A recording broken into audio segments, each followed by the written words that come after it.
tug lightly on this bowl of mine. Well, my screen has seen some better times. Well, my buddy poked a hole, now my weed falls deep inside. Please tug lightly on this bowl of mine. Good evening. I'm Coulter Wonkite. I'm already into the 420, damn it. So what are you doing? Nothing? Why not? Trying to get on this Lifestyle Radio website. Sounds like a cool website. Yeah, it's alright. Oh, wait, I might have it. You might have it. You're listening to Lifestyle Radio. The opinions expressed during this show are those of the individual participants and do not necessarily reflect the opinions of their associated organizations or Lifestyle Radio.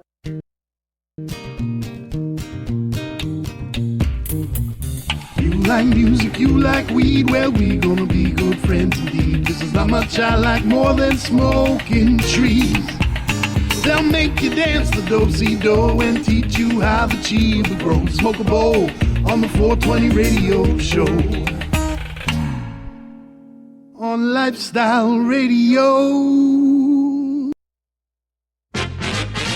Here's the story of a lovely lady who was bringing up three very lovely girls.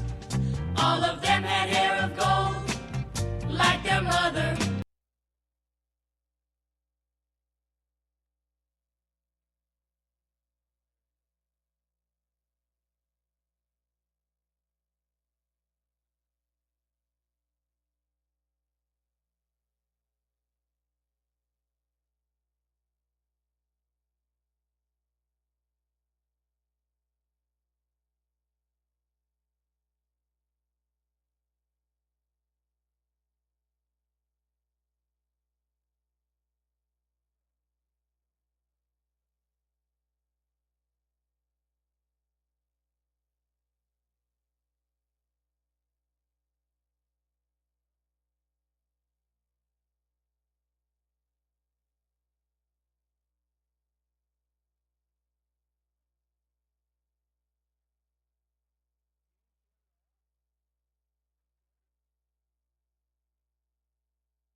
for our company.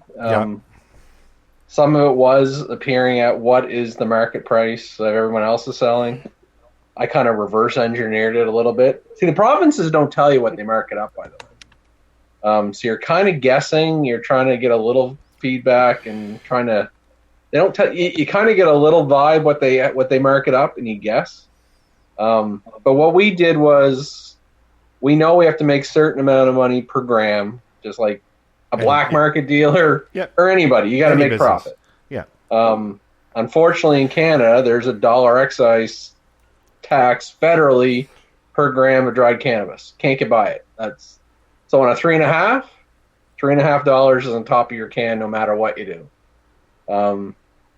So we would sell it. They call it DPLC, duty paid landed costs, to OCS. I'll pick Ontario.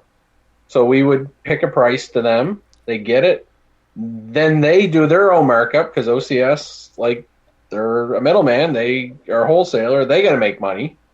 And then your provincial sales tax, and that's the price. So really, that's why it's hard to compete with the black market, because there's that middleman fucking makes it tight. They take the rest of it.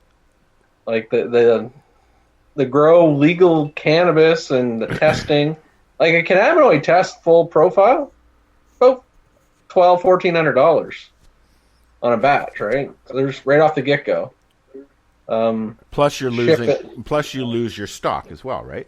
Yeah, but honestly, we tried to. Like, I apologize. I wish I could make it cheaper, but you can only do so much. It's a business. Put it this way: what someone's paying from a gray market, black market dealer, that's pretty much what we sell it for. But then you get hit with the tax markups. So you're trying to keep things low enough so that people can afford it. I'll admit we could have probably put one or two of our products out there, and they would have been on par with some of those $50, $60 products that you've seen. That's fucked up. Nobody wants to do that. We tried to make it as cheap as we can, but each province is different. Yes. Yes. $60 for an eighth on the legal market doesn't compare with $60 for a quarter on the black market. No. It would be a little bit better. Honestly, the best way, this is my opinion, is if an LP could sell directly to patients, almost like a craft brewery. Well, you know what? I hope that happens, because it that's how you'll get the prices down. Because if I could grow it and sell it directly, it would take quite a bit of money down. Still have the sales tax on there. Right. Is that ever going to happen, though? I don't know. Probably not, to be honest. Here in the States, they're saying that the vertically integrated companies, regardless of the segment that they started out in or specialize in, are the ones most likely to best weather economic hard times.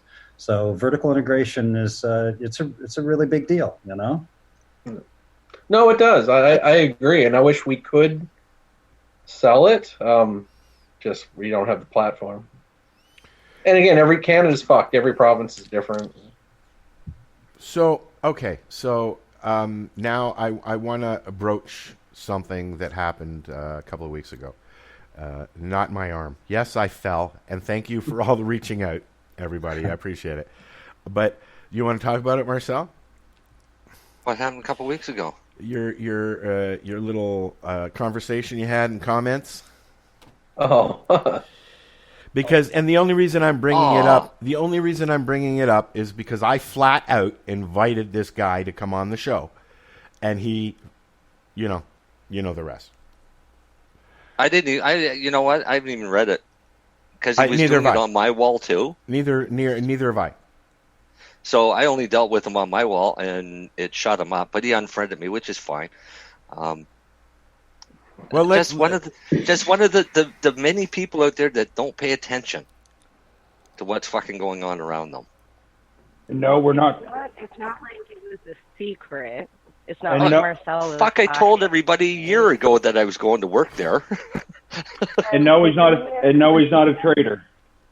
Well, the thing that really gets me is, as advocates, as patients, we need to understand that just because somebody is in the legal side of cannabis does not make them a traitor, does not make them evil. If anything, I want to see these advocates on the inside, in the legal side, making these choices for us rather than somebody who never has used cannabis before. You know, like I would rather see somebody like Marcel in this position. If people realized how much, but if people realized how much bitching me and Lenny do with the medical side in this company, and Darcy, but yeah, I Darcy mean, doesn't just it's a constant fight for us to try and better patients. Do you want me to really pull the curtain back a little bit? Please do. Go for it. Please. You're the boss, dude. Well, let's for people right off the get go. For people, honestly, Marcel, Darcy, and MJ and Kurt, we just come on this for fun. We just so happen to work for Truro Cannabis. For people that really don't fucking know, I am one of the co-founders. I was Mary Jane. I am a board member. I am the chief science officer, and I am the COO of Truro Cannabis. I don't come on here to promote Truro Cannabis too often because I feel like a dick. But guess what? With all those titles, I still don't get what the fuck I want. I don't have oral cannabis. He doesn't get oral. I have no oil. I have no capsules for my medical patients yet. Yeah, that's... Quite frankly, we ran out of money. We have to sell a little bit of product on the adult use market, get some capital, then we can buy the tinctures and formulations to get that going right. It is what it is. It took us 7 fucking years to get a license and onto the market. I know. Darcy was there from the get-go. It sure did, Lenny. So. Oh, yeah. So, no, like, things don't go the way we want. I wish I can give my weight. I wish we could fucking sell for $3 or $4 a gram. We can't. Excise tax. But guess what? You have to try. And for all the pricks that were shitting on Marcel, and yes, I'll call you a prick, he's braver than any motherfucker one of you guys. He stuck his neck out. He told everyone he was going on there. And he's trying. And guess what? We fucking don't win most of the times. But one of these days, we keep yapping. We're going to get our way and try to make it better. Well, no, because now we have a new plan. Legalization came about because of the medical program, so we're going to use legalization to pay for our medical program. Yes, 100%. Right? But that's the easiest way to look at it. I said I didn't post on Facebook. I was pissed when I saw some of these comments about Marcel. I think Darcy as well, incredibly brave, putting their head out there. So what it is, Lenny? This is also free. If you don't want to go buy adult use fucking recreational tax cannabis, don't fucking do it. Grow your own. Don't call it fucking poison and garbage until you try it. Ever fucking trying it. Right? I'm trying it. I'm trying it, and I'm liking garbage, Marcel, for the fact that you never called my shit poison and garbage before, so why are you calling it now? Exactly. Well, yeah, I just want to point out that I, MJ Baker, do not work or are affiliated in any way with Cannabis, and I will say that they are one of the only LPs that I've been waiting for to get their license because I have received tainted cannabis from an LP that I'm still waiting for the lawsuit to go through. You know what I mean? Like, I trust patients and advocates over any guy in a business suit that has never consumed cannabis a day in his life. So I would prefer to have advocates. Can I punch in here? That was my only point. Yeah, go ahead. But no, I hate being all negative, and I'm sorry to interrupt. But no, I just Al brought it up. But no, I just we do this for fun. And listen, if nobody wants to buy our cannabis or anybody else's cannabis, that's fine. If someone, honestly, I'll even say our first crop out there, I don't think we flushed it well. We can do better. I've seen better buds on the market than ours. I think the nitrogen cans and our moisture is probably the best in Canada. I'll shoot my mouth out there. They were nice and fresh when I opened them up. So nice and nice. No, traditionally, like I say, Al has some curiosity, and I think Al thinks some of the listeners might have some curiosity about what it's like to be kind of inside the LP world. You know what? Here you go. Marcel, I am smoking legal cannabis from Truro Cannabis, and it's fucking excellent. When Marcel came on the show, there wasn't even a hint of LPs back then. Yeah. And he came on the show because I bugged him for about 3 years to come on the show. I was on before that as guest several times. But and we even moved to Fridays to accommodate so that he could do that. I was that day for me was a very bad day. It was the start of a very bad day, those comments, because later on in the day is when I fell.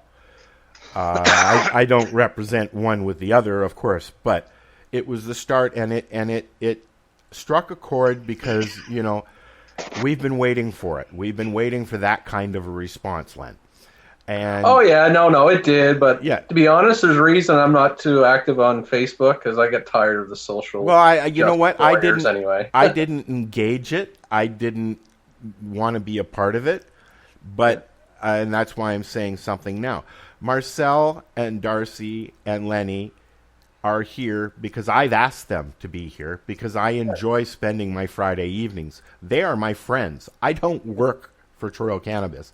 I pay for everything myself through donations and friends who want to see. I've been doing this 12 fucking years. If I was in it for the fucking money, I guarantee you I wouldn't be still sitting here staring out my fucking window. Okay? That's the other drawback is we legally cannot pay you for sponsorship or anything like that. But we can't advertise. And that's not what I'm looking for. Never has been. No, but there's a reason. But but there's a reason we don't try to go too crazy on this about Truro Cannabis. I feel like an asshole anyway. And if you listen to our conversations, 99% of the time, anytime Truro is brought up, it's from myself, Mary Jane, or somebody else who does not work for them.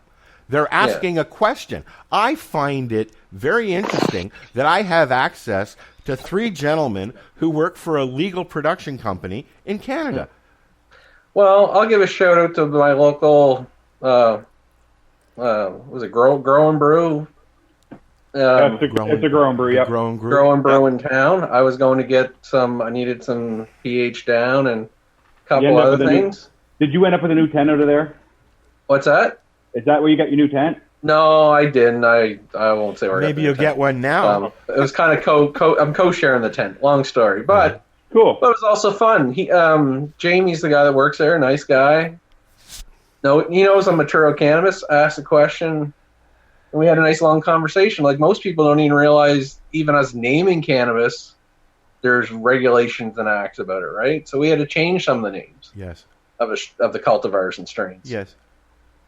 So it's just the rules are interesting, and most people aren't aware. So it's kind of I think that's what Al and maybe MJ find interesting. I find it interesting because we've got we will never be able to take a camera and walk through the garden. I mean, that's just not how it happens. But in the U.S., you could, Kurt? You could find somebody. Heck yeah.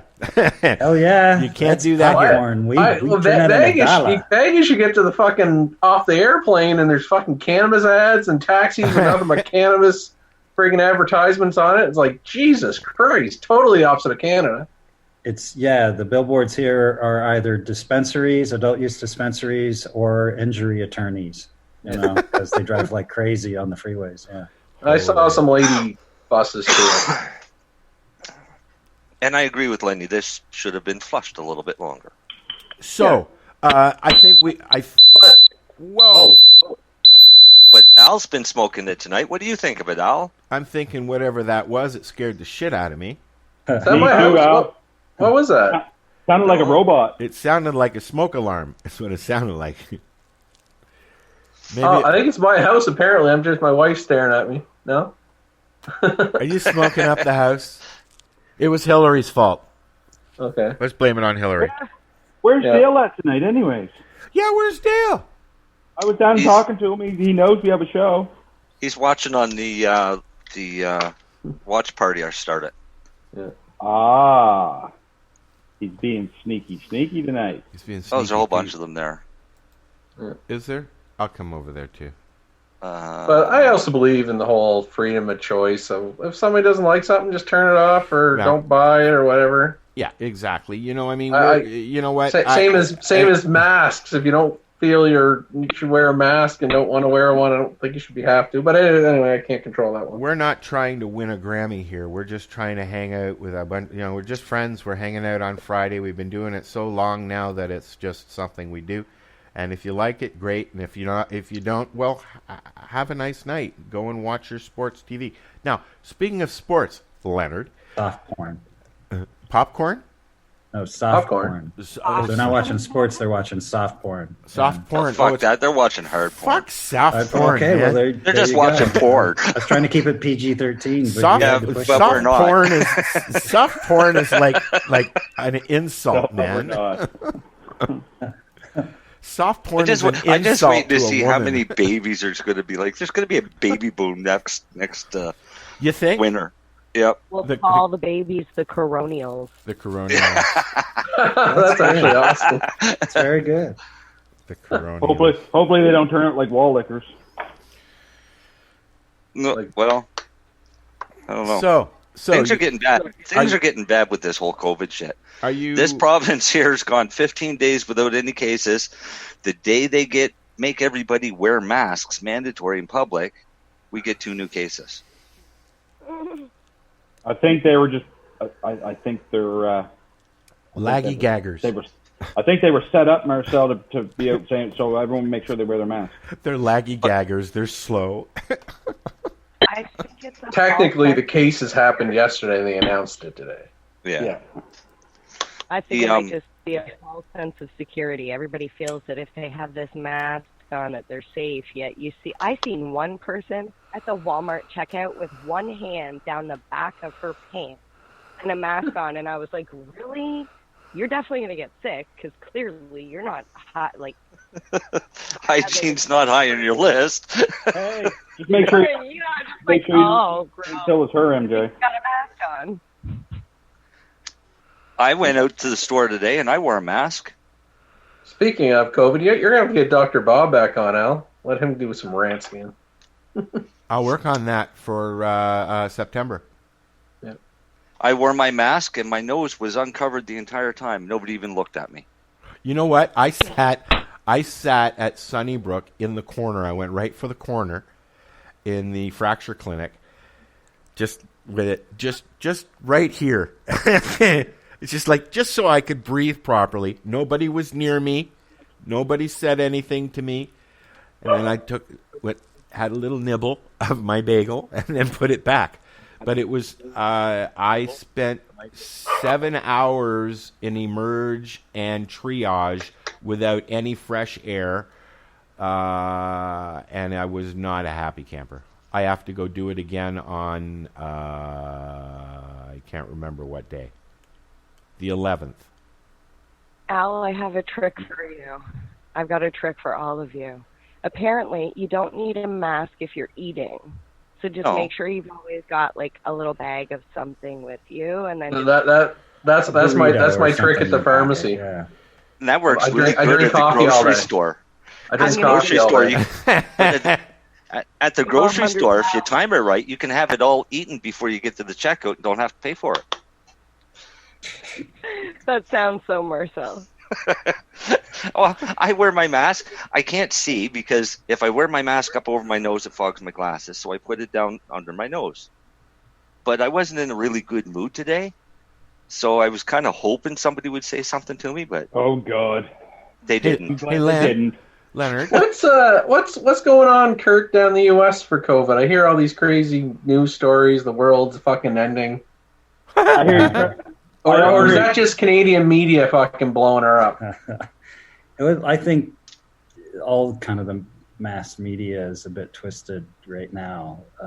It's I've been very, very happy that for the past couple weeks I've been distracted by a big documentation project, so I can just ignore, Kanye West's latest attempt to not take his meds or whatever. It's just fucking insane sometimes. I kind of like Lenny. I try not to watch the news. Yeah. Well, I usually don't. just because it's I'm not going total fake news, but they cherry pick and looking for bad and sensationalism and That's it. Anytime you have an advertising-driven communications medium, it's going to be biased toward those advertisers. And that's not inherently a bad thing, but it can be corrupted easily, obviously. Yeah, they used to call it payola. Yeah, exactly. 1950s radio and Elvis Presley and all that stuff, yeah.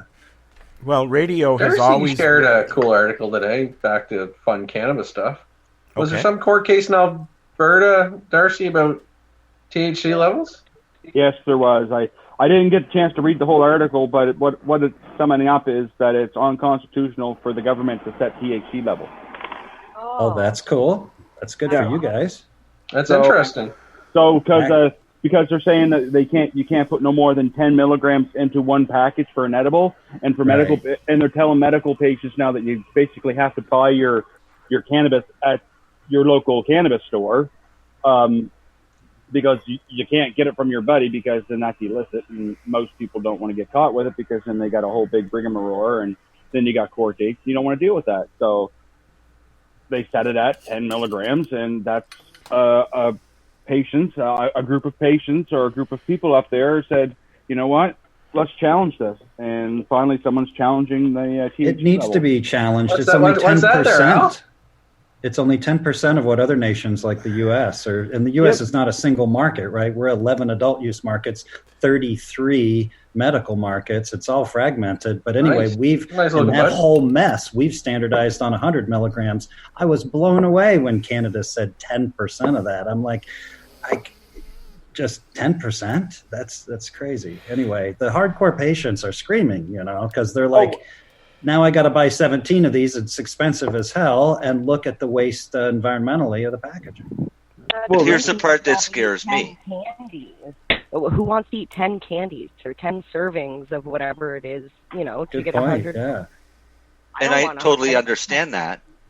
But the only candies. concern that I have is if we make higher doses for the experienced people, right, and the inexperienced gets their hand on them, true, they may never want to do cannabis again. Oh no, and I've been. I'll admit it. I've been there. I thought I'd be a smart little ass when I was 19 years old, just after I got hurt, just out of the hospital. Thought I'd be smart and said, "Oh yeah, I take all these heavy painkillers. I can eat an ounce of weed and chili." So me and my buddy put an ounce of really, really good weed into some chili, and we sat there and we ate the whole thing. Well, let me tell you, holy shit, dude! About 2 hours later, I couldn't hold my head up. You must have been like tripping. Been there, done that. On I thought THC. I literally thought I was dying. I was shivering and shaking, but I knew that that I wasn't going to die from cannabis. And the best way to go about it is just go sleep or eat or have more. Yeah, those cops in the U.S. who ate the kids' brownies after they confiscated them, they did the exact same thing. They called 911 and they reported that they thought they were dying. So this thinking you're dying from severely overdosing on edibles seems to be a common theme. I came home. It can scare a lot of people. It scared the shit out of me. I had the solution though. What's that? Make doses over 10 milligrams of THC only accessible through a pharmacy and medical. Only through the medical system. Perfect solution. Yeah. Yep, that perfect way, solution. that way, as long as the sick people can get it, it'd be in a labeled container, safe. Now, if somebody wants to make their own at home, they can do that too. I can teach you. Liquor store, you can buy wine, and you can buy, you buy variations of percentage of alcohol, right? Yeah. If somebody who's normally drinking wine coolers at 0.5% goes in and buys a bottle of Jack Daniels, and might drink too much, that to me is way worse because you can die from that. You can, yeah. Like Darcy says, I just get really fucked up and go to sleep. Yeah. I think the difference, though, for the most part, though, say it was a cookie, I'm just picking a cookie. A 10 milligram cookie and a 200 milligram cookie are going to taste pretty much close to the same and look the same. Yep. If they're made properly, Lenny, yes. No, well, like you know what I mean, but or a capsule's you're not gonna tell. but most people can tell a glass of wine and a straight shot of 50% or 40% rum or there's a Bacardi 151 is component to it. 75% alcohol. If you do a shot of that, it might as well be Everclear. There's a time that you're responsible Big difference for between your own 4.5% beer, right? There's a time when you're responsible for your own intake as well. I don't drink because I don't like the feeling of alcohol. If I don't like the feeling of cannabis, I'm not going to use it. But if I do, I should be able to use it like I can use alcohol in whatever variation I want to. And it's the potency different, because usually one drink of alcohol, even if it was a stiffy, usually doesn't mess you up too bad. One cookie could find. I've had a 600 milligram cookie, and then But do you know? How do you know there was 600 milligrams in it? Because it was tested. It was for a LP party at the lounge. That's how I know. But it made me feel like I was at the top of the world one minute, and then screaming for my mom the next. I mean, I didn't know what the fuck was going on. I could hardly breathe. I thought I was going to have a heart attack, but I knew I wasn't going to die, so I just grabbed on the corners of my bed and just went to sleep. Well, was that like a panic attack? I had apparently I have hypermemesis. Yeah, right. I don't believe you do. No, I don't believe I do either. I'm not pregnant. Yeah, I honestly don't think you do. No. Because you never stop smoking cannabis, and if you stop smoking cannabis, hyperemesis goes away completely. Well, you know, but it affects like 1 in 100,000 fucking people. I've had 3 people over this journey of the last 2 weeks tell me that I'm using too much cannabis and I have hyperemesis. That's what's causing the symptoms of my abdominal issues. I'm like, no, what's happening is the same thing that's been happening since my 20s. All right, and I have been using it. I wasn't using cannabis like that back then, you know. So your 600 milligram cookie was a gram of oil. Yeah, and I've done the same with a gram of. We went and saw Ozzy Osbourne. My friend and I did a gram of shatter each. Yeah, your 600 milligram cookie would be 600 medical doses. Wow, that's a lot, and that's why there is a be careful on the box. Yeah, just like there is. Cannabis is weird too, though, because I have a buddy who was just trying it for sleep. 8 milligrams fucked him up. Somebody's cell phone's about to die. People get a buzz. 0.8. Yeah, 8 milligrams. 8 milligrams. And I know it was 8 milligrams because I know who made it. But wow, that's amazing. These things from left coast I've had patients that are on 3 milligrams and feel it. Yeah.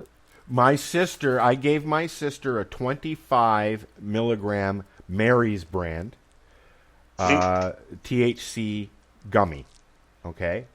And she was up all night long festering and this isn't working and I don't like this feeling and blah, blah, blah, blah, blah.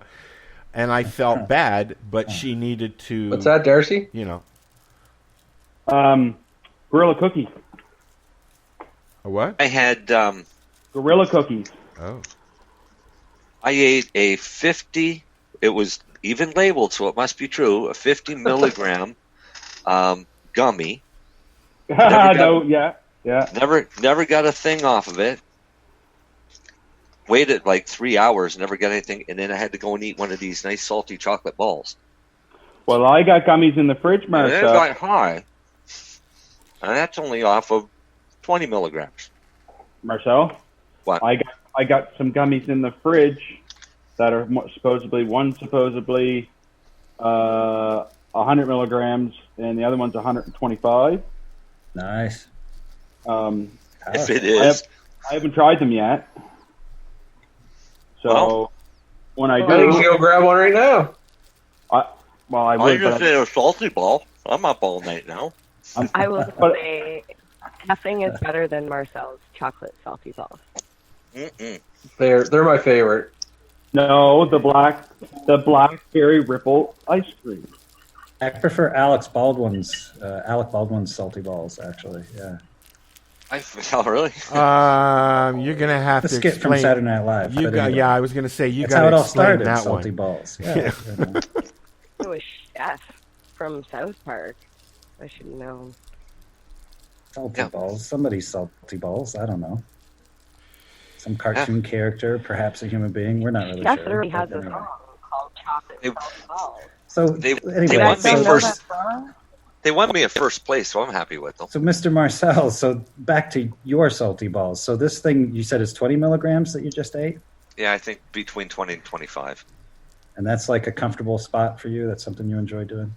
Oh, that's my capsules are 25 milligrams, and that's how I start my morning is taking those capsules. Okay. But eat one of his capsules and eat an edible, and I find I get a totally different buzz off eating your capsule than I do eating one of them chocolate salty balls. Yeah, because the capsule's enhanced. That's the patent thing. Yeah, it is enhanced.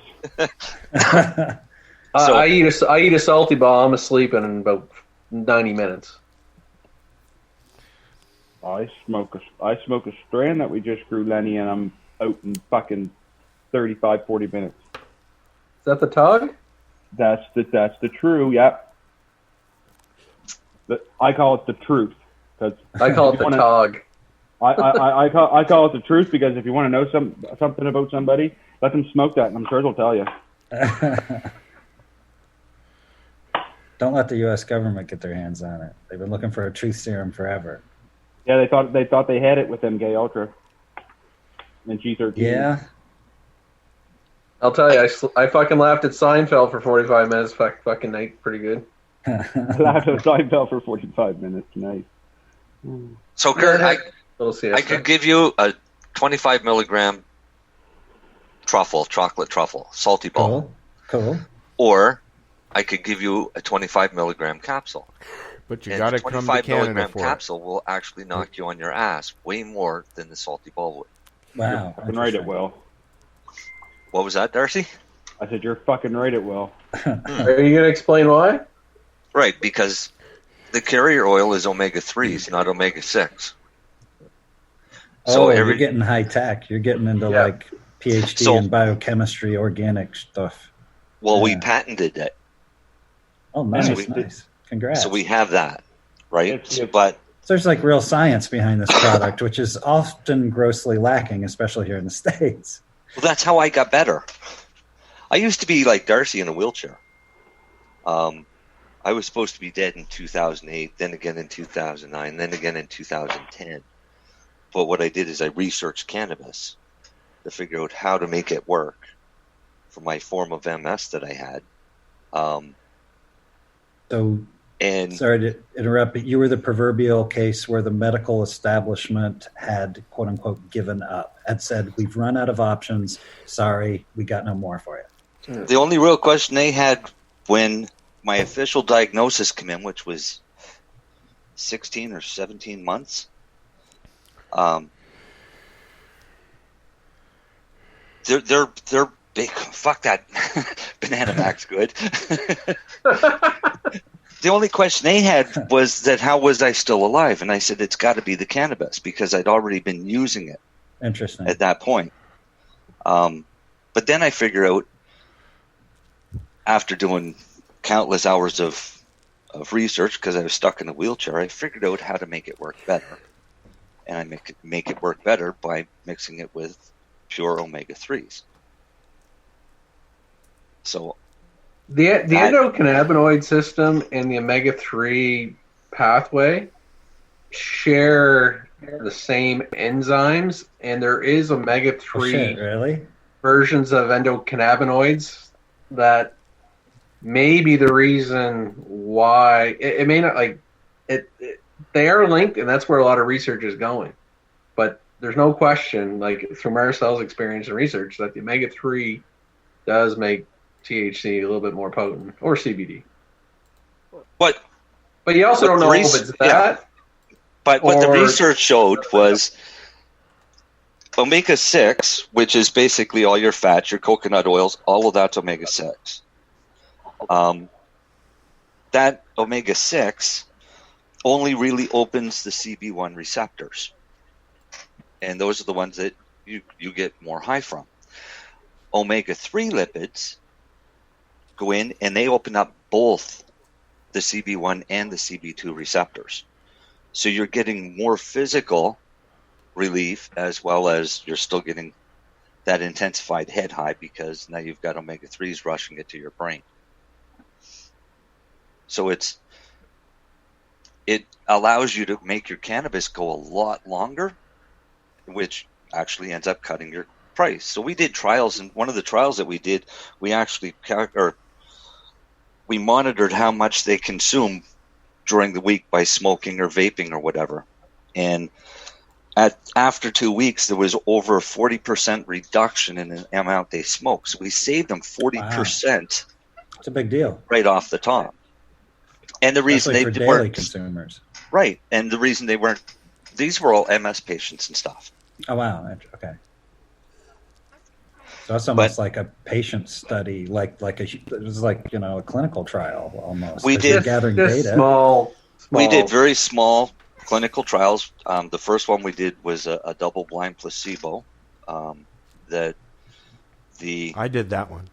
The doctor doing the data knew within 3 days which one's got the placebo and which one's got the actual cannabis. I still don't know if I had the good and stuff. That was only on 3 milligrams of THC per capsule.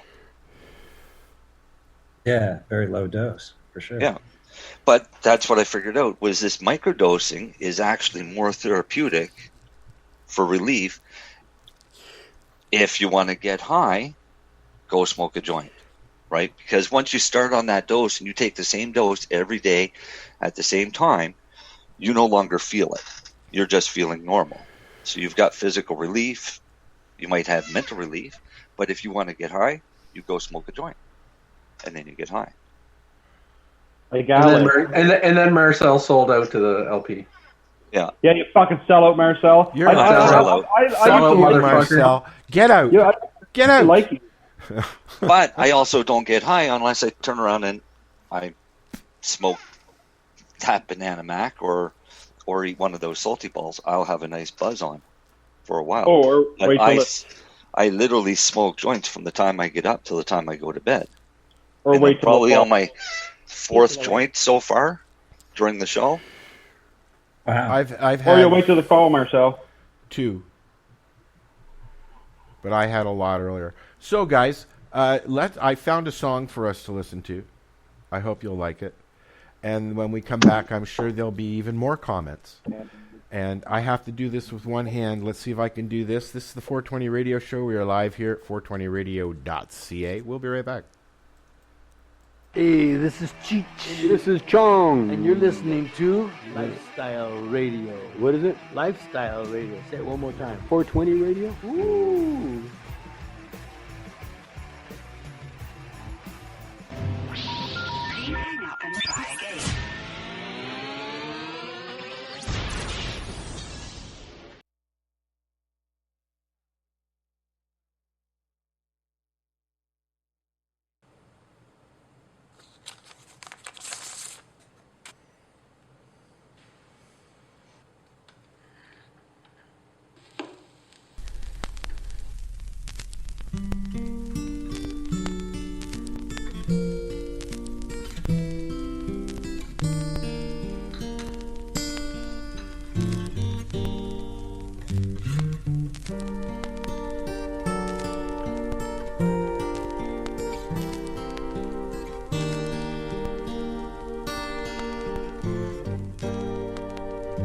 Just sit right back and you hear a tale of a fateful trip that started from this tropic port aboard this tiny ship.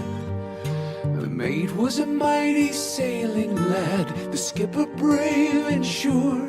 5 passengers set sail that day for a 3-hour tour, a 3-hour tour.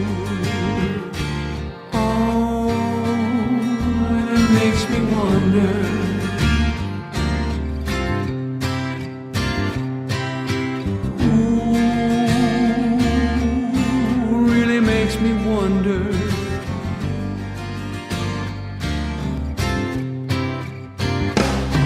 The ship set ground on the shore of this uncharted desert isle with Gilligan, the skipper too, the millionaire and his wife, the movie star, the professor and Marianne here on Gilligan's Isle.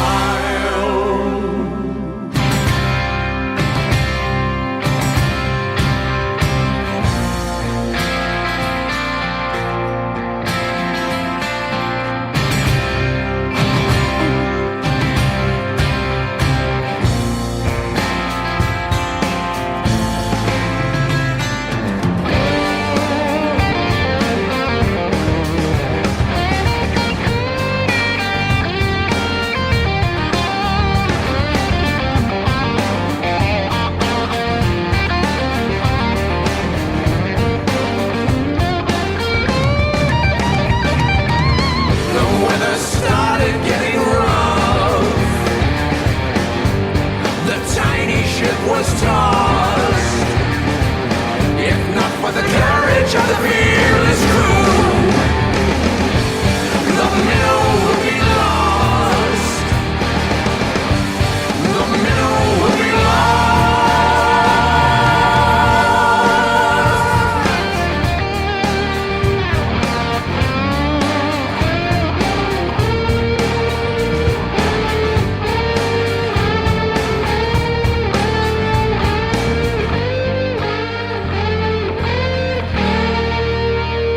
And they're here on Gilligan's Island.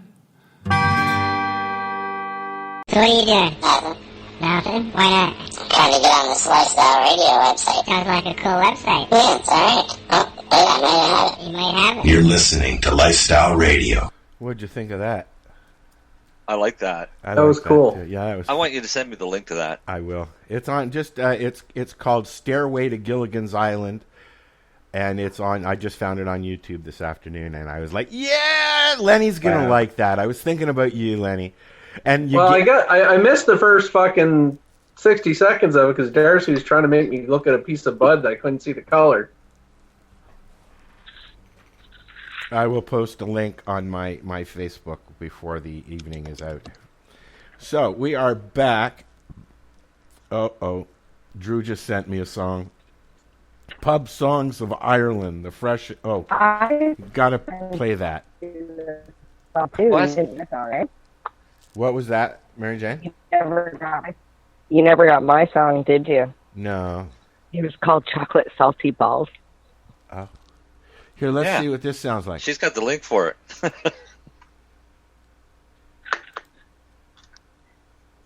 I don't know if this will play through or not. Your next break. Did we lose Darcy? Oh, he's there.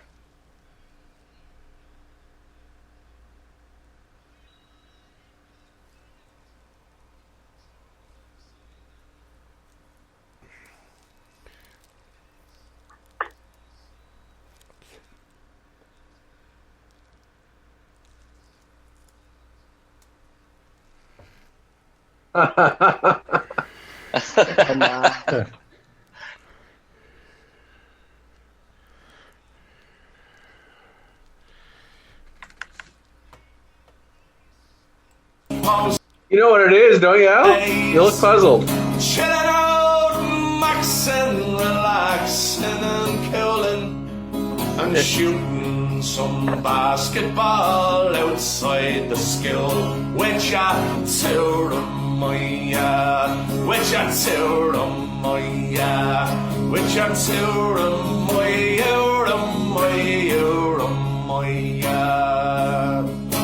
Cool. Then a couple. Yeah, so that's the Prince of Bel Air. Yeah. Yeah. That's excellent. I was going to say, it sounds like every fucking bar in Halifax until I heard the lyrics.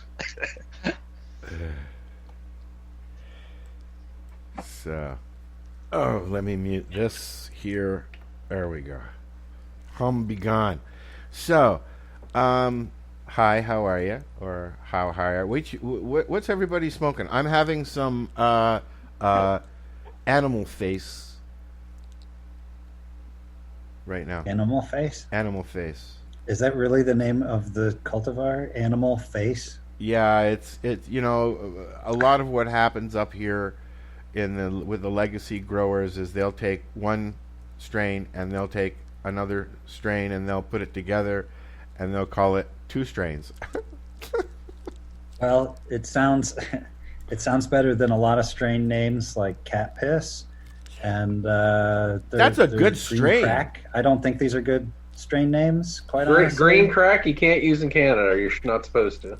Good. That's one. I'm finally agreeing with Canadian regulations. I never thought it would happen, but this is what I find happens with cannabis dealers. They can't remember which bag is which, and they don't label anything, and they can't remember what it was called, and they're like, "What's it smell like?" That's why you end up with a bag of cat piss. Yeah. I remember that. Right. But there is a strain called cat piss. Yeah, I've had it. But that's how it got its name. Yes. Yeah, because it smells like cat piss. Do you know when we were started going through all this growing stuff and with the MMAR and the ACMPR and the MMPR, Kurt, they basically told everybody, if you have to move, your grow is no longer valid, so you have to destroy it. And you remember how they said to do it, guys? Yeah. Kitty litter and water. The kitty litter mixture. I know there's a sawdust recipe that a lot of the states here in the U.S. Is that what that's where I was going? I was going to ask you, what did they tell you guys to do? Okay, so in Canada, just before we go there, in Canada, that's what we have to do as a licensed producer. There's options. You can incinerate it at a proper environmental incinerator. I can incinerate it for you in a series of small fires. Yeah, there's a good business choice. Hey, Mom, I'm going to go and invest in an incinerator company, and I'm going to go burn all the legal weed that can't be sold. Yeah, there's a good business choice. Imagine it'd be like a giant vaporizer inside the whole building. No, but see what it is, it's the fan leaves, the stalks. Well, stalks don't matter. Stalks aren't illegal.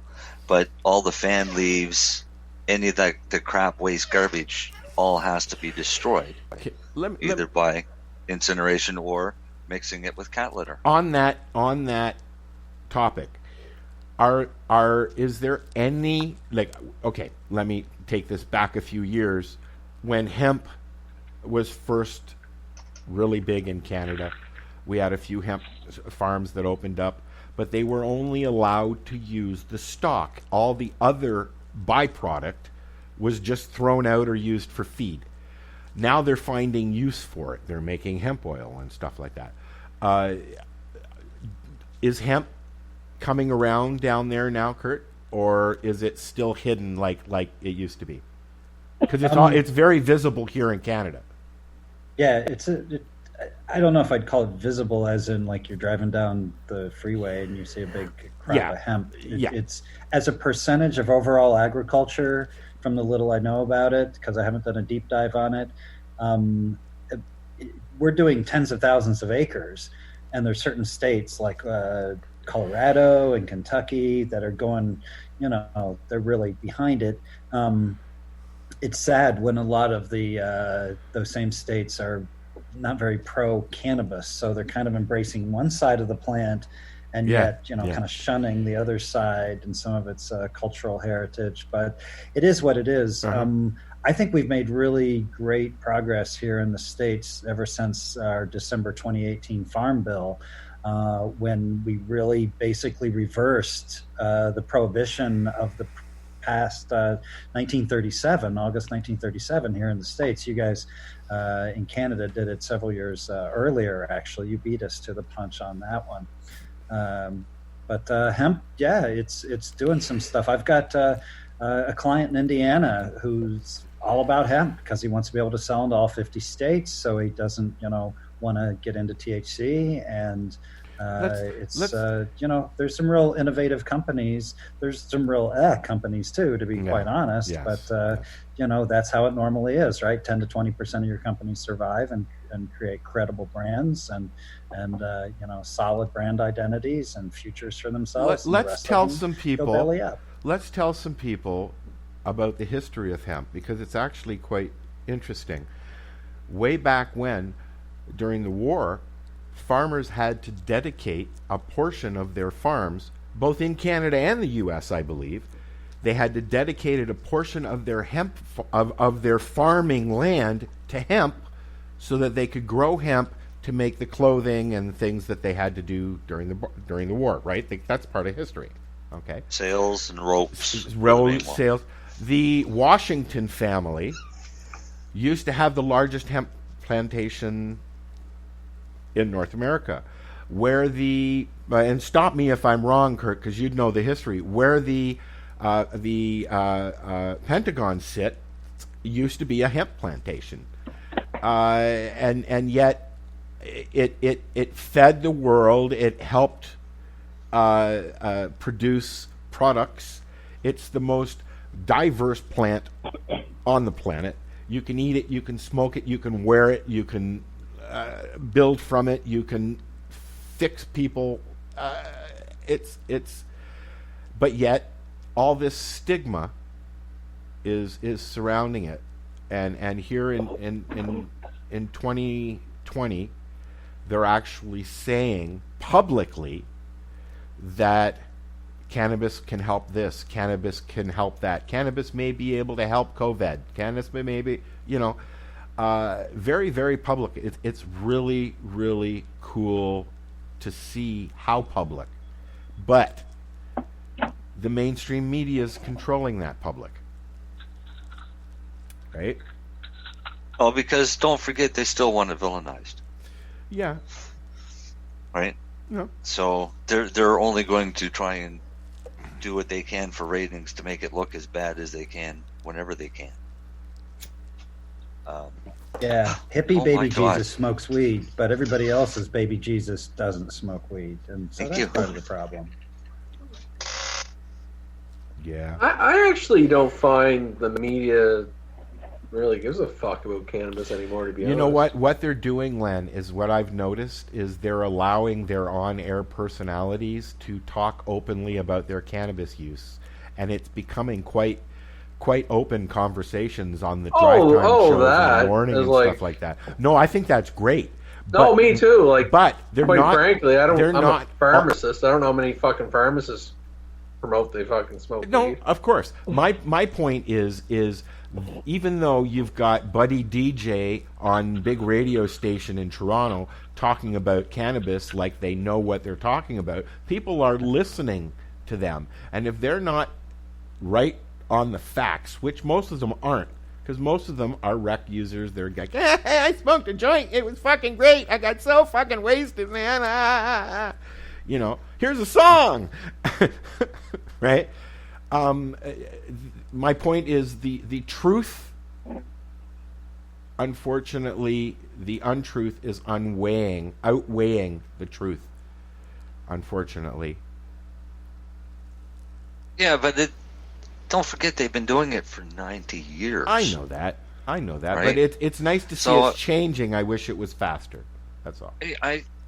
But I mean, we've come a long way. If you think about it, from the 70s when most of us started using it to now, we've come a long way. Oh, sure we have. Right? Sure Actually, we've come probably the fastest speed has started in 2000. Because once the medical program was forced onto the government by patients by taking them to court, we got the MMAR. Every government that's been in power has tried to abolish that thing. Yes. Because none of them wanted it. And they're still trying. Oh, yeah. And they're still trying. My fear is that they've actually done that by lumping it in with C45, that it's legal and medical altogether. So that way if somebody did want to just kill the legal market, that it would watch the medical market with it. Right, Is that but correct? it's Is that an unrealistic fear? But that's still going to have to hold up in court, right? Because you got to remember, a lot of the stuff in C45 hasn't been challenged in court yet. But Right. that costs Keyword is money. yet. Who's going to do that? You know what I mean? Like, there's a That's lot the of things thing. wrong with the medical system that, like storefronts, pharmacies. So why how are we able to get? Why can we not have that? But yet, But as patients, how are we able to get everything that we got? Yes, it cost money, blood, sweat, and tears, and it took us Yeah. years to get it. yeah. Right? 11 different court cases that patients had to fight for their rights against the government. But And do we- you really and we think won that there's every still time, that though. fight? Marcel, There's do always- you think that I people think will that- still fight? Until they recognize it as being a medicine, or even as a naturopathic medicine, we're always going to have that fight because patients are still going to be screwed. So if the patients wanted to get together and form a coalition and take the government to task, then yeah, but it's probably going to cost $1 million because that's what Allard was to get rid of the MMPR, which got us the ACMPR. Which also got us to continue to grow our indoors under our old license as long as you don't move. Exactly. Once So if you move, that license is not null and void. Right. If you're kind of grandfathered in right now until the injunction is lifted, and they didn't meet everything that the judge specified, so they're not going to go and ask for the injunction to be lifted. The patients aren't going to ask for the injunction to be lifted. So it's going to be an injunction that those patients that have not moved Hence, still have valid licenses. and that word that Marcel said, moved. Once you moved, you voided that license. Which is still unfortunate because, I mean, realistically, how many years ago was this? People move in their lifetime. Like, it's unfortunate. It is Yeah, but I got a funny feeling I might move, but I'm still going to own this property, Yeah. right? And then that license is valid forever. That would be the smarter thing. If I had that license, I would have already lost it by now because I've moved so many times. Right. And Not everybody's in the same position. System, no, and it's completely unfortunate because, I mean, you have to reapply every year. I mean, a lot of people are sick and are chronically ill. They're not going to get any better. Some people are disabled in wheelchairs and they'll never walk again, but yet they have to continually go through this rigmarole every year. Find a doctor, pay for the doctor, Yeah. It's just, it's frustrating. And then you got to wait for Health Canada to actually approve it, process it, send it back. And if by some chance your license expires before that, you can't legally grow. Like Al's saying, you're supposed to take it and destroy your entire crop, put it in kitty litter. It doesn't matter how many plants you've got in your house, at what stage of life, just done. Yeah. You can still grow, MJ, under the Cannabis Act. It's just you can only grow 4 plants. That's correct. But most patients don't grow. No, and which for somebody in your situation or in my situation, 4 plants, that's only going to do us a month. Yeah. Right? Yeah. Now, Marcel, everyone's, and I'm going to rephrase this, everyone's can't grow the same way we do. So them 4 plants, they're lucky. Most everyday Joe indoors, they crop out 2 or 3 ounces on a plant. They're ecstatic, right? So, right. Yeah. But anything over an ounce. Yeah. Not like us, Marcel, where we grow trees where we get, if we don't get a pound on it, we're disappointed, right? Right. Damn.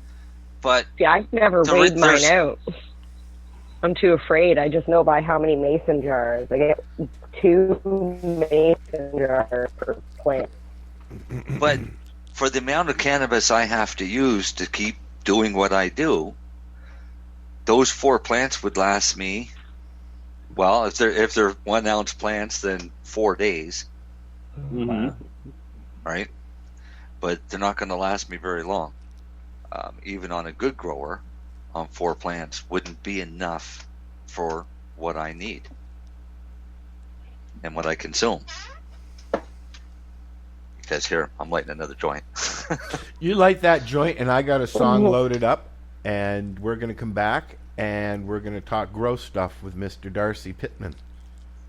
Before we go to that, I just wanted to just rephrase back to Lenny's question that he asked Kurt was about the state in hemp. I see. It was Al, not me. Oh, Al. I see 4 states down there now are passing non-smokable hemp bills, so you can't smoke your hemp now. What? Because, yep. Yeah. Why is that? I never would have imagined. Because they don't want you to. What I got out of the articles was they don't want you to. They don't want to confuse it with cannabis. And if you have cannabis in a bag and hemp in a bag and you carry it in your pocket, you can't tell the difference. That's part of the problem for sure. So is that smokable hemp you have in your pocket, or is that cannabis? Exactly. And there have been like truckloads of this stuff doing interstate commerce here in the States. Yep. They, busted taillights, speeding, whatever the cause. Anyway, state trooper pulls them over, says, "Jesus Christ, you got a truckload of marijuana." He says, "No, sir, that's officer, with all respect, that's hemp. We're totally legal." Shows them paperwork. They're like, "Nah, you're not walking away from this one." And they spend the weekend in jail. Attorneys get involved. It's some crazy stuff. We haven't figured out how to deal with it, quite honestly. A whole bunch of money spent. They do a testing, and then it comes back, "Oh, well, you had hemp. Sorry about that, sir."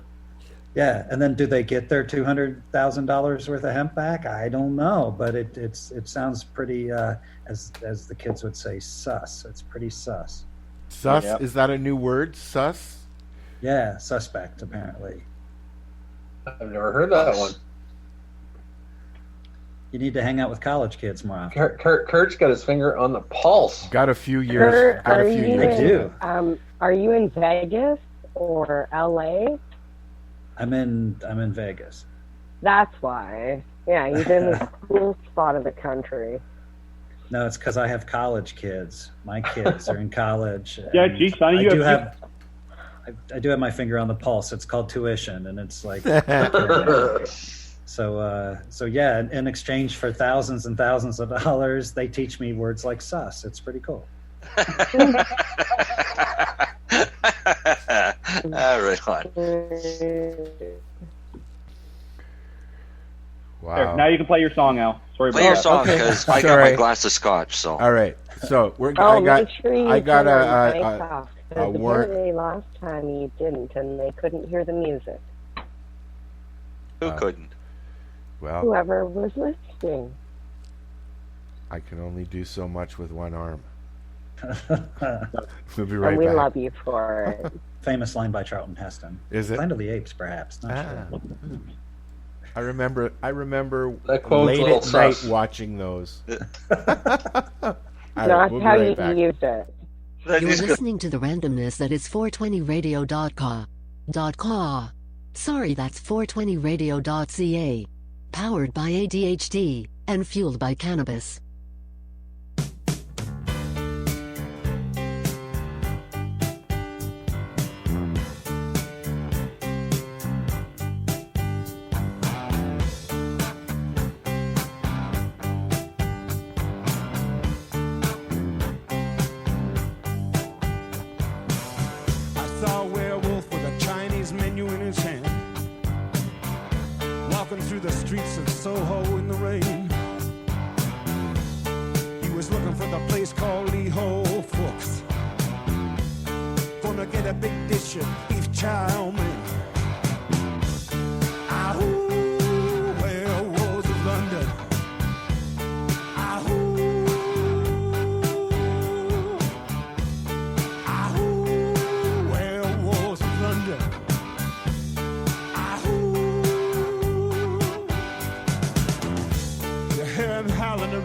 kitchen door.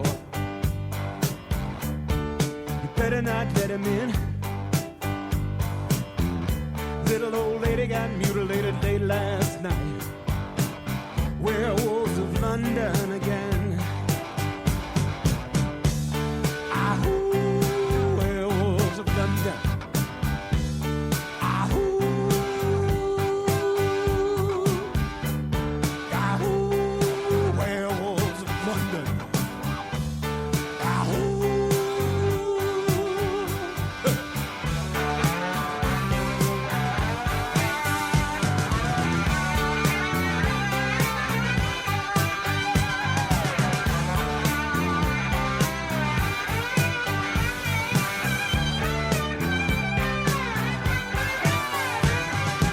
Hairy-handed gent who ran amok in Kent. Lately he's been overheard in Mayfair. You better stay away from him. He'll rip your lungs out, Jim. I'd like to meet his tailor. Ahoo, werewolves of London.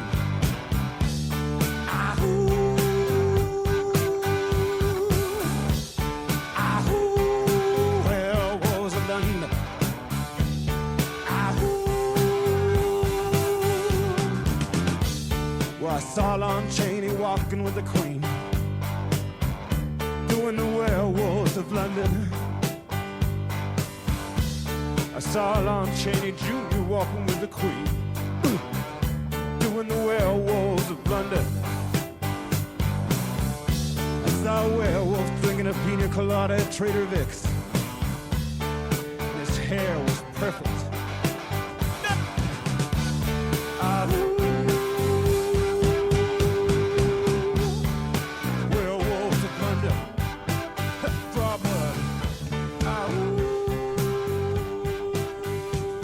Kurt, do you remember the first time you heard that song? Yeah, I'm sure it was like I was probably like 14 years old or something, Yeah. like maybe a freshman in high school. Yeah. Actually, with no prior planning, I was a complete doofus in the situation. Was introduced to Warren Zevon in Columbus, Ohio, and talked for like 3 minutes, and then went our separate ways. It was really. He's a super humble, super cool guy. He was really nice. Yeah. You know, I've met a few. Musicians in my lifetime, and back when the Headstones were getting very popular here in Canada and in the States, I'm sure. Love the Headstones. Yeah. My friend who worked for MCA Universal at the time said, I asked, what's a good concert to take a date to? And I knew this girl that I was interested in liked the Headstones. So she set it up. I took this chick on our first date to a Headstones concert at the Horseshoe in Toronto. And we went downstairs, and Hugh Dillon's just standing there. So now Hugh Dillon is, when you're standing in front of him, he's a really nice guy, but he's larger than life. He's very tall. He's an actor. He's on Flashpoint. And he's Joe Dick. Yeah, and he's been the lead singer of the Headstones as long as I can remember. They're out of where? Kitchener, right? Or no, Kingston, right? He's really dreamy.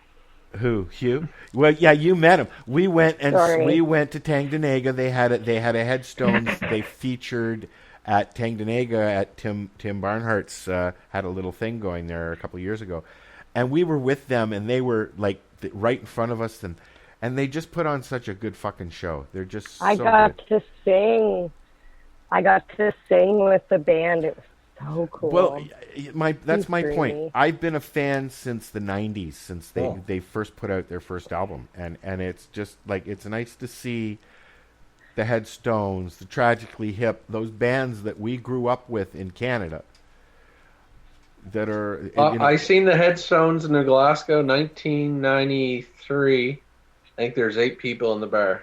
Really? Wow. And Hugh and the band just killed it. They didn't give a fuck. Yep, they don't care. They just play. Yeah. No. Then I saw them, I think, a year later at Dow, Housey, where I went to school, and they rocked the bar there. It was awesome. Well, that's like the Black Crows. They were very popular here in Toronto back in the day because they liked to play here, and they became close with the guys at Q107. So they did a big concert up at, I think it was Earl Bell's Park, and they packed the place. Like, I mean, there were 3 park systems that there were people at, but yet they couldn't fill up a stadium back then. You know, it was the culture. The Black Crows, like the Headstones, the Gandharvas. I saw the Gandharvas in Glasgow as well. I miss the Toronto music scene so much. Back when I was doing What's Up Toronto magazine, my sister and I were out at listening to music every night. You can't do that anymore because of COVID. Never mind just because all the bars. What do you think is going to happen? How long do you think it's going to take before we get back to being able to perform? Because, like, I don't know if you guys know this, but I've been missing for the last year. Al knows because I've been tour managing for a comedian who's performing, and unfortunately, if you can't get together, do you know what I mean? Like, does anybody? Do you guys want to play bets? They're starting to ease things out. 2022. Yeah, they're starting to ease things up in Toronto, but in Ontario, but it's reduced crowds. It's like the bars and establishment and event centers are not happy at all. It's almost down to a quarter of max kind of thing. But look at the bright side of all of these precautions and things that they're coming out with. We're going to have next to nothing for seasonal flu this year. And when people take off their fucking masks, that's when they're going to get sick. Yeah. Because they're going to go so long with a mask on that they're not going to build up any antibodies to combat everything else. My sister, Speaking of those coronial babies, same thing. That they're going to be born with really weak immune systems because their mothers have been constantly hand sanitizing and everything their entire pregnancy. Yeah, that makes sense. My sister has just started having to wear masks at work all day.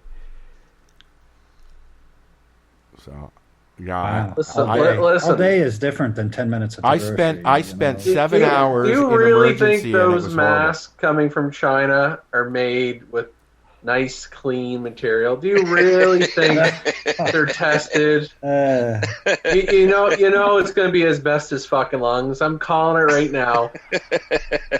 Class action lawsuits. I'm not even a religious person, but God gave you fucking nose hairs and all that shit and mucus to filter out stuff. We don't need this. Build your immune system. Take your vitamin D. Exercise. Eat well. Who wants to live in a fucking world where there's no art or music or entertainment? And blow your smoke out your nose. But just hashtag omega-3. Not out your ass. So on the 8th, August 8th, because of my predicament and going, so let me explain to everybody what's going on. I've broken the top half of my shoulder socket, and they're going to put pins and plates, and I've also got some fractures going into my neck and clavicle. And I'm saying clavicle because I like to say the word clavicle. Clavicle. You don't want to say collarbone? On August 8th, no, it's too long. On August 8th, I have to go to Sunnybrook and have a straw stuck up my nose and get the COVID test. And then I have to self-isolate for 3 days before I go in for surgery. And then they're suggesting I self-isolate for 14 days after as well for infection. Self-isolate sounds perverse. Well, you know, it's a good thing Pornhub is around because I'd be real lonely. I did it for years. Well, I was antisocial, but apparently I was just self-isolating. Yeah, that's what I call that introverted today, and it's defended quite And heavily. now it's good. It's a good thing.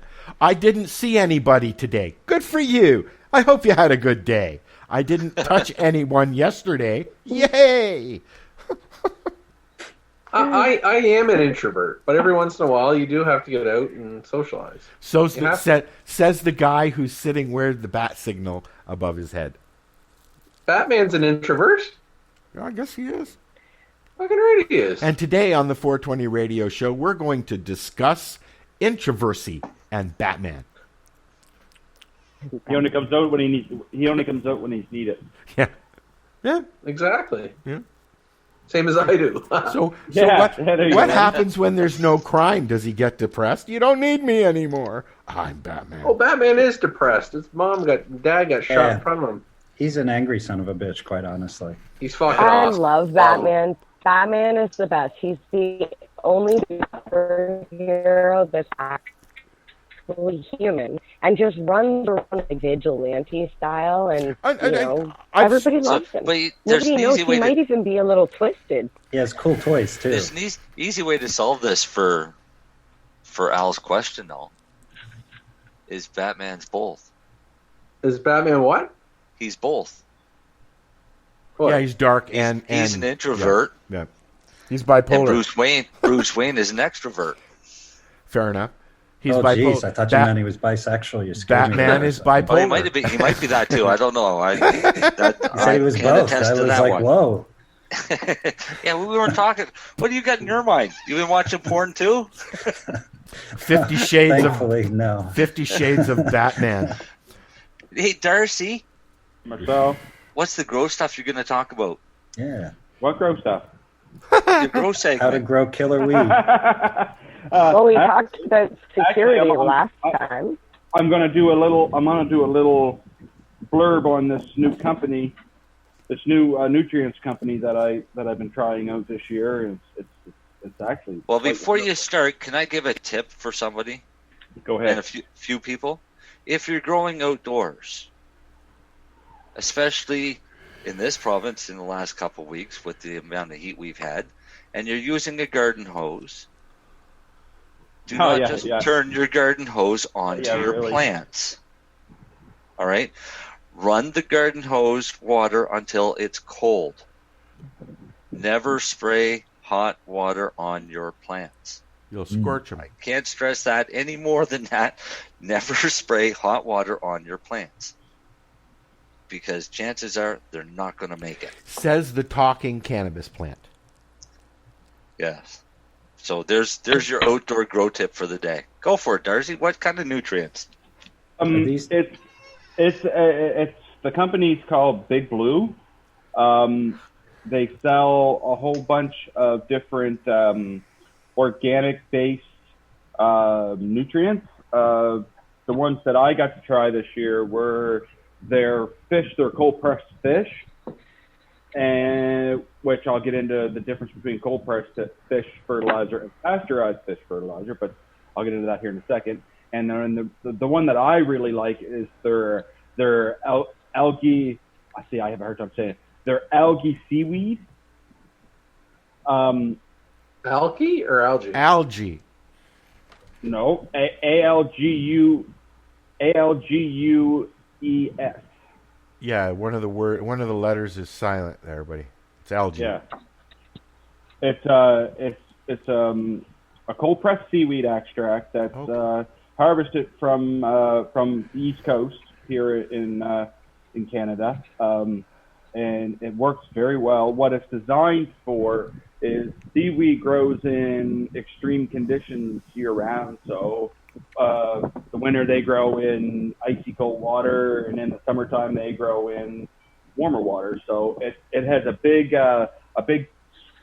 temperature swing for different growth cycles. Cool. So when using this product, it helps your plants with drought and stress, helps them hydrate themselves properly. So if you're one of these people that don't really like to water your plants a whole bunch and you use this stuff, this will help you for when your soil is super, super dry and your plants are wilting like crazy. This stuff really helps. I've let a couple of my plants dry completely right out outside to see if it makes a difference. And from what I see so far, it's making a huge difference. And it's also good because it helps generate new root growth. So I'm trying it right now with my clones. It goes a 1 liter bottle does go a long way because you only use 15 mils to a liter. So it does go a long way. So that's 60 mils to a gallon. So you can get 10 gallons, a little over 10 gallons, 12 gallons out of a 1 liter bottle. And it's not really overly expensive. It's feasible. I didn't pay for what I got. I was given it to me to try to see if I like it. So as far as the actual price goes, it's under $20 for a liter, which I think is affordable for people. And if you're a person that's just growing your 4 plants, I think 1 bottle would do you grow. Your numbers on it are 0.105.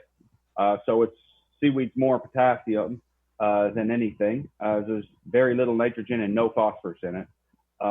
So it works for, like I said, for generating root growth. It works really well for that and helping your plants during stressful times in their lifetime. So, from what I said, from what I see so far with it, it's working well. And now the cold pressed fish, that's a different story, because when you're on a market, when you're out there on the market looking for a fish fertilizer product,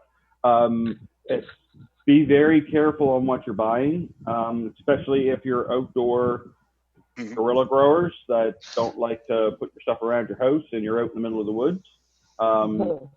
This product, the fish product, may not be for you. Are you implying that animals might actually want or like the smell of fish? I had a friend that lost an entire crop from skunks. Wow. Because they use first fertilizer. Yeah. Bears. Yeah, but see, now cold pressed fish has a smell to it. Pasteurized fish products do not.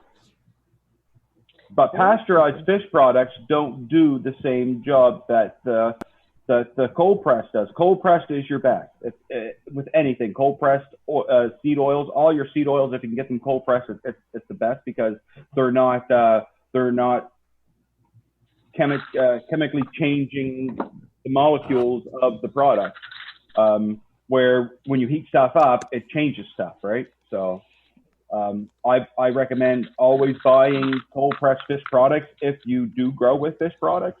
But if you are in the woods, I suggest don't even waste your money on the pasteurized stuff. Just find another fertilizer or another nutrient that's just as good, if not better, that don't stink. And so you'll have 8 million fucking bears in your neighborhood, and every time you walk through the woods, you're scared shitless because you don't know if a black bear's going to come to the woods after you.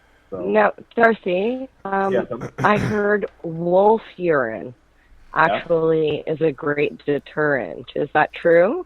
There's lots of different stuff out there. There used to be a product on the market. I forget the name of the company, so I'm not even going to try to even say anything about that. But what they do is they make a cougar piss. So they go around to different places. Now, there's a strain named Darcy, cougar piss. Oh, there you go, MJ. That sounds like a fantasy, young man's fantasy. Yeah, cougar piss. Awesome. I like that one, honey. But they use it too to deter rabbits, skunks, all the wildlife that's gonna get in and cause you trouble. The only one thing they don't make a product for, or that company did, was for snails or slugs. But I find the best thing there to do is go buy yourself a couple bags of baker's yeast, shake it up in some water, put it in some little pop bottles, cut a little slit in it, lay it on its side, and fill it up about quarter to little more than quarter, and bury it in the ground. And if you're a person that checks your plants on a regular basis, usually every rainy night, that bottle will be full of slugs, because they're going to go for that baker's yeast way faster than they are your plant. Huh. That's a great tip. That's why they go. Diatomaceous earth also helps. Yes, it does. That's a wonderful thing too. And the good thing about diatomaceous earth is you're also giving your plants a source of silica. what diatomaceous earth. And what most people don't know is out there that grow is silica is very important. Is a very important element to your plants, but 95% of the products on the market today, your plant only uptakes maybe 5% of that silica. So the other 95% of that silica is being wasted. So it's being wasted nutrients. So basically, you're just throwing your money away. So it's always do your research when it comes to that. There's one type of silica that is only available to your plants, and I'm not telling people that because it's my little trade secret that was told to me by another grower. So so do your research because I know I had to. So diatomaceous earth really works well too, and that's why MJ they tell you to use beer because of the yeast in it. Okay. Because the yeast in the beer attracts the slugs. So if you ever see a beer can too, outside in the grass, you pick it up, you dump it out, lots of beer out. Ooh, you see a slug or two. That's why, is because he's going after that beer. It's the yeast in it. So I just like how diatomaceous works. Oh, it works awesome. It literally slits the bellies open, and they can't stop mucusing. Because it's a desiccant, it dries them out. Isn't diatomaceous earth something that can be used in our diet as well, though? Like there is. Yes, but not in this for form. us. No, not that. Obviously, there's like food grade, and then that's it, MJ. There's food grade stuff, yeah. Yeah. But your food grade will work still to get rid of slugs. Yeah, but just don't use the other stuff as food. No, don't try to use it. No. That's dangerous. It'd be like Coke before you cut it up. Oh no, it's like using vinegar to clean your windows. That's okay, but don't use Windex as vinegar. Right. Yeah, exactly. Gaia Green, Marcel really likes this company. Gaia Green, they have the silica out there, or a diatomaceous earth on the market, and theirs is food grade. Mm-hmm. So you can use it as a pesticide, or you can use it as a food supplement. Food grade earth? Is that what you just said? Food grade earth. Food grade earth, yes. Diatomaceous earth. Isn't it like some sort of plant life that's like all ground up? Coral. Yeah.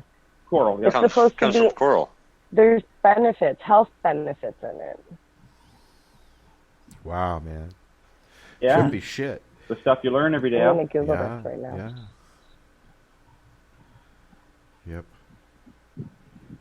So, what were we going to say? So I heard somebody go, I was going to finish my little blurb there, Al, but go ahead. Right ahead. Yeah. No, go ahead, please. No. So as far as this company goes, and what's the name of the company? They're called Big Blue. Their website is earthalivect.com. They're made in Laval, Quebec, so it is a Canadian company. Can we share that on the page? Yes, I can, yes.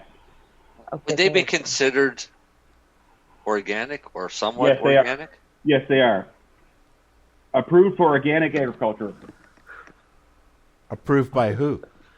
I thought Marcel was going to. Would they be considered Canadian? It's approved by the Canadian Organic Standards Council. I never heard of them. Yeah, and it's got numbers here, so it's got their. If it's got numbers, you're in big trouble. Well, it's got like patent numbers on it, so I'm assuming that those are the patent numbers from the Organic Council. The patent police will come along and slap your pee-pee if you do something wrong. Well, I'm sure it's just to protect. just to protect their product, so that no one else can try to mimic or make their product. They're kind of like the subway police that way. Yeah. But but the other thing that I wanted to finish on last week on my security little blurb was there's many different companies out there for people to try to set up security. Do your research on it because I've been checking the last week or so on different companies, and you got to be careful because as they say, oh, it's only $39.99 a month and you can get set up. Yeah. read the fine print. Because Yeah, in the fine print, it'll tell you have to buy the equipment first. Then they're going to charge you a $39 fee a month. I set up with a security company for my home many years ago with the big one there. I won't say the name. And they came in, and brought all the equipment, put all the things on the windows, all the things on the doors, made my house go ah! when somebody didn't punch in the right number. And then the minute I had some hardship and I couldn't afford to continue it, okay, my phone got disconnected. They started sending me threatening letters and still charging me because their service is still being used even though my phone service is not. And it becomes, but they don't tell you all this stuff. No, they don't. That's what they read the fine print. That's right. And then when you default on your account, then they come into your house and take all that equipment, and they don't have to fix everything. Nope. And you basically paid for that equipment. It's paid for, especially if you had it for 2 years. It's paid for. Yeah. And they're just coming back and taking it, and now they're going to go sell it to somebody else for the same price they just sold you for. And leave the holes and the mess and the destruction. Yeah. So like I say, do your research on your company. I have a good one that I'm going to use, and the only reason I'm going to use them is because I know they're good because they're being used somewhere else. So yeah, and they're treating me very well too. So well, that's good. Which is another bonus because a lot of them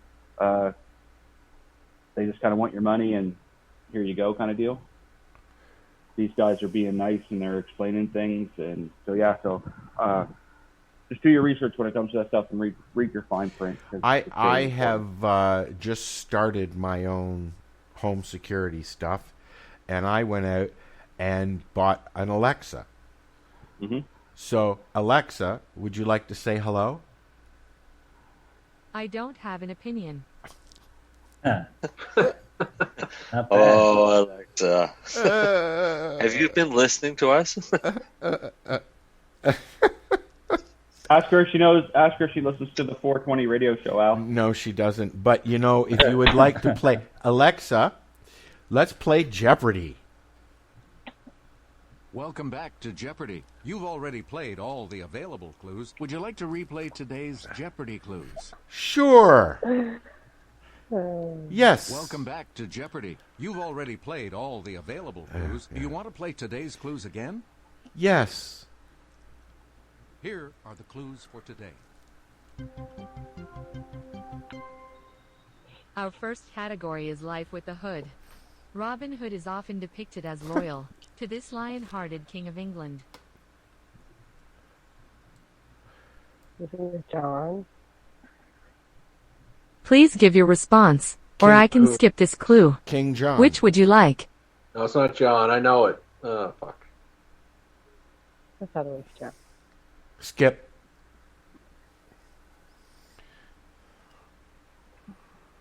It's not telling us. It's not finishing.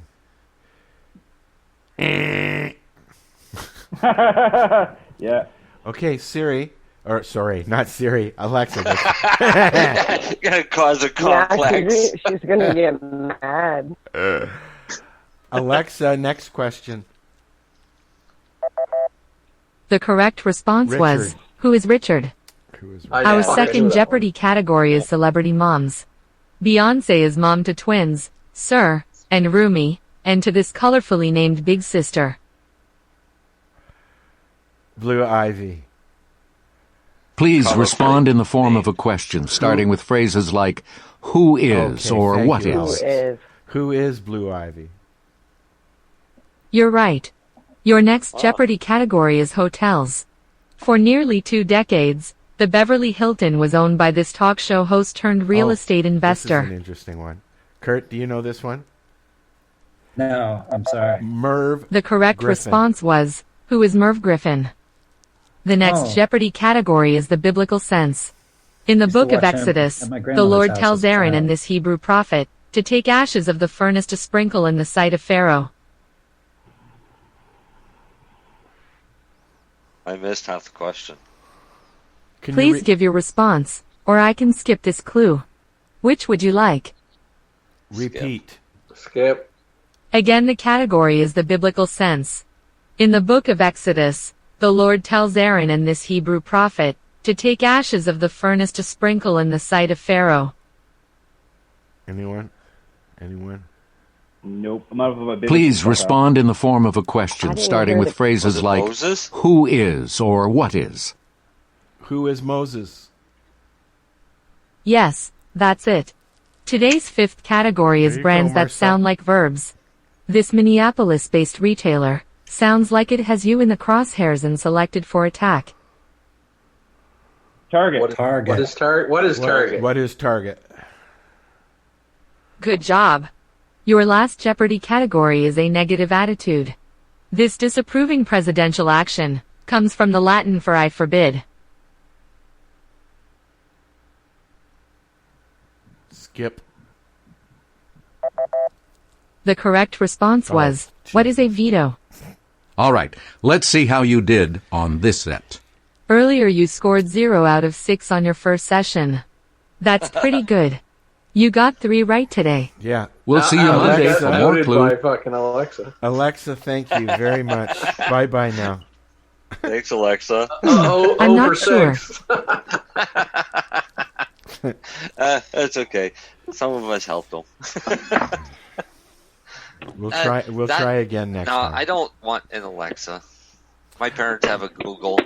I have a Google Home. Well, yeah, my parents have one. I got one because David wanted one for his room, and then I'm having a hard time as somebody who has to take pills every day. I forget, and with diabetes, that's not a good thing. So, me and my ADHD-ness have not missed my pills since I got Alexa because I've been doing reminders. And that's cool. That's really cool. I have it set at 9 o'clock. I in will the set morning. it for like if I'm cooking something. Yep. Like, hey, Google, remind me or whatever. Yeah, exactly. So I have it set to remind me Oh, to fuck, take my my pills Google's in the tonight. morning and in the evening, and it works out really well. Yeah, you got to be Hey, Google, careful shut up. pretending to talk to Google. I like to use my Google Play for bedtime. It plays. You can ask it to play rain noise, and then you can ask it to set a sleep timer, so it shuts off after however many minutes. They're pretty good. The Google one's a pretty good speaker, actually. Is it? Yeah. Yeah. Which would you? I just say like play a genre of music and just starts going off. Which would Okay, you suggest? so have you tried the test yet with them? Either of yous? No. What's that? Which one? Tell it to stop listening. I just shut the mic off on mine. Can you? I have a mic Yeah, you and can a shut it camera off. on mine. Mine Can has you do the, that, Benny? has the video screen. And how do you know it's shut off? It'll tell you. You know they're It tells fucking you. Try listening talk to to it. fucking data. I don't want to shut it off. Here's I a good want it question to for you, Al. Constantly listen for my commands so I can make it my bitch. You know, if you have a cell phone, it really doesn't matter. I'll tell you, I was showing, I'm on this app called House Party, and I was chatting with my girls. I had done some tie-dye. There When I goes did the tie-dye, I was MJ Headroom nowhere again. near my phone. It was nowhere near. But I was showing my friends my tie-dye shirt. I didn't even say tie-dye. They just said, oh, that's cool. I was like, look what I did. The next day, I had an ad on my Instagram for tie-dye clothing. Yeah, So my if you wife have a had cell something like phone, that It happen. doesn't matter if you don't have a Google Play. Yeah. Like, you carry a tracking device with you in your hand most of the time. Yeah. I have one on my wrist. Measures my heart rate and everything. You know, we're tracked. You know what? If you like the gadgets, buy the gadgets. If you don't like the gadgets, don't buy the gadgets. But stop fucking complaining about it. Uh-oh, they found me at the pub again. Yeah. Oh, well. There you go. Oh, well. You know what? I will say for me. there was an In the app. garden. Okay, so there's a toy called the Wii Vibe. It's an adult toy, but apparently it comes with an app and a toy, and they like leaked client information, which is, you know, when they were using it how often they were using it. There's been a few instances. That's the one you can use with your wife if she's somewhere else and you're on vacation. See, I gotta read this because this is for Marie on Facebook because she's watching Facebook. She says, I tell my Alex good night, and she turns off my TV, turns out my lamp, closes my garage door if it's open, sets my best pump to sleep temp, and then says, says good night. That says good night. Heat pump. That makes more sense. You can You can set your routines on the Google Play. I don't know about Alexa. You can do it on Alexa if you have Wi-Fi bulbs and all this stuff, Wi-Fi locks. But wouldn't life get boring? Smart thermostat.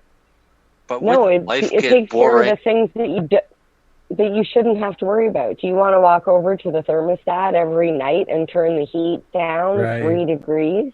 At least it's a little bit of lock the exercise doors every night. But think about it. You're not getting much exercise if you're just sitting there talking to Alexa anyway, right? Everybody needs at least a little bit of exercise. You set that ahead of time. Yeah, those are just routines. Like, for example, you could say, "Good morning, Alexa," and then it would say, "Good morning," and then all of a sudden, if you had a smart outlet that had your coffee machine or your kettle hooked onto it or whatever, it would basically turn on that outlet because you set it to do that. So by the time you get to the kitchen, your kettle's hot. There's definitely convenience with them, that's for sure. Absolutely. Alexa. I'm not sold. I know we're getting Marcel for his birthday. Alexa, Simon says you're listening to 420 Radio. You're listening to 420 Radio. There you go. Hey, here's one to ask her, Al. Ask her what she thinks of Siri. Alexa, what do you think of Siri?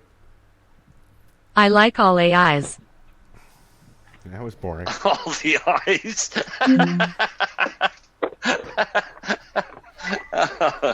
Nice. Now I wonder if I ask Siri what she thinks of Alexa, she'll say the same thing. Let's see. Where's my phone? Hey Siri, do you like Alexa? I'm a big fan of good listeners and helpful beings. About the same. Oh. I wonder if you could get them to talk to each other. I tried. No, not yet. I'm working on it. Interesting. That's another show. Ask one of them who Jesus was. Oh well, hey, okay, Alexa, tell us about Jesus. Here's what I found on Wikipedia. Jesus, also referred to as Jesus of Nazareth or Jesus Christ, was a Jewish preacher and religious leader who is the central figure of Christianity. Christians believe him to be the Son of God and the awaited Messiah, Christ, prophesied in the Old Testament. Alexa, tell us about cannabis. Here's the Wikipedia article on cannabis. Cannabis is a genus of flowering plants in the family Cannabaceae. The number of species within the genus is disputed. 3 species may be recognized: Cannabis sativa, Cannabis indica, and Cannabis ruderalis. C. ruderalis may be included within C. sativa. All 3 may be treated as subspecies of a single species, C. sativa, or C. sativa may be accepted as a single undivided species. The genus is widely accepted as being indigenous to and originating from Central Asia, with some researchers also including Upper South Asia in its origin. Would you like me to keep reading? What do you think? Fuck! What, every fucking Friday night, just turn it on for 2 hours. I know, eh? We don't have to do shit. We can just sit here and smoke joints. I know. We should do a story time with Alexa because if you ask her to tell you a story, she'll go into some weird. Alexa, thing. Can you rap? My name is Alexa. Your attention, please. I make to-dos, calendars, and dress in for the weather a breeze. When it's time to dance, or get info on France, just say my name. I won't miss my chance. I'm the Speaker of the House, the best jester of all time. Knock knock, who's there? It's me with the punchline. Can we go back to Gilligan's Island? That was good. No, I want to hear Salty Bones. That's fucking funny though. That some dumbass basically fucking programmed or took the time to do A that. lovely lady who was bringing up 3 very lovely girls. Yeah. Yeah. So That's crazy. I guess that's the end of yet another 420 radio show. Thanks for listening. Are we almost done? Yeah. Oh, Yeah. before we go, I Yeah.